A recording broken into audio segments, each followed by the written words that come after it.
کم انسان چې خلکو سره حسد کوي دې ځان له څه علاج وکړي چې د ده نه د حسد بیماري وځي. علماو ذکر کړي ډومبی علاج دا دی چې اعوذ بالله دې ډېره وایي، اعوذ بالله من الشیطان الرجیم، لا حول ولا قوة الا بالله العلی العظیم. وجه دا ده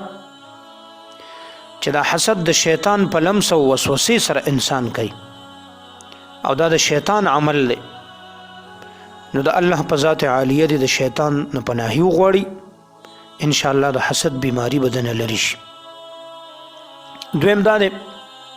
تقوا د اختیار کی. تقوا وایي د الله یره ته، د الله ملاقات، د الله یره د مخې لګي او بیا دې سوچ کوي د الله رب العزت په لوی قوت، طاقت او قدرت باندې چې که زه حسد کوم د دې به مانه الله رب العزت تپوس کوي، ما سره به د دې پوره حساب کېږي، انشاءالله د حسد بیماری به ختمه شي. دریم علاج د حاسد دپاره صوفیه او اهل علم دا خولی چې په خپلې حصې باندې د صبر اختیار کړي. بدله چې الله څه ورکړي دي دی دې په هغې صبر وکړي او دی دې ووایي چې بس دا زما قسمت کې و، څه چې الله رب العزت ما دپاره لیکلي و بس هغه به ما دپاره وي، او څه چې د بل دپاره دي هغه به ده دپاره وي. نو دی دې څه وکړي صبر د اختیار کړي په خپلې حصې، حرص ترې نه کوي، نو د حسد بیماری به ترې ختمه شي. څلورم رضا به قضا دې وکړي، تقدیر باندې د رضامندي اختیار کړي چې بس الله ما دپاره تقدیر کې څه لیکلي دي هغه به کېږي. پنځم علاج د حاسد دپاره علماو دا خولی چې 4-5 منټه په ورځ کې دې مراقبه کوي. مراقبه دې ته وایي چې سر دې زنګونونو کې ښکته کړي او سوچ او فکر دې کوي د خپل زنکدن نه واله تر قبر آخرت پورې او بیا میدان د محشر پورې، بیا پولیس صراطه پورې، دغرنګې میزان تول د اعمالو